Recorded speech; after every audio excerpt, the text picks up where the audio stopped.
Et Madame Barège pour le 1671. Oui, merci Monsieur le Président. Il s'agit de rajouter du crédit sur une mesure qui avait été décidée dans la loi Égalité réelle Outre-mer. Ça concerne une aide aux familles pour le retour des corps.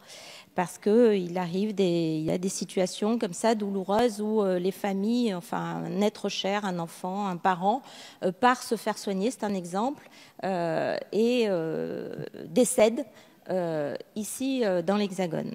Or, le retour n'est pris en charge par personne, si ce n'est une assurance. Donc, soit les gens ont ce qu'il faut et ils demandent de rien, soit il arrive où il n'y a aucune protection, que le retour du corps est à la charge, bien sûr, des proches. Un retour du corps Paris-Réunion, c'est autour de 10-15 000 euros, donc qu'il faut trouver.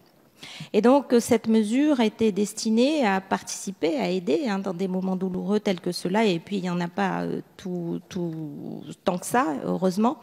Et puis, vous avez pris un arrêté du 1er mars 2018 en application de cette disposition qui fixe le foyer fiscal à ne pas dépasser, le montant est de 6 000 euros. Et nous pensons, et je crois qu'il y a d'autres amendements, que ce seuil est vraiment trop bas et que du coup la mesure ne touche pas ceux qu'on voulait toucher par la décision de la loi EROM. Donc c'est en ce sens que nous présentons cet amendement. Merci. Madame la ministre. Oui, quelques éléments de réponse, Monsieur le Président, Mesdames et Messieurs les parlementaires. J'ai regardé les quelques chiffres. Je suis d'accord avec vous sur la continuité funéraire. Il y a une vraie question. C'est un choix qui a été fait lors de la loi Égalité réelle. Oui, on a appliqué à ce dossier les mêmes critères que la continuité territoriale.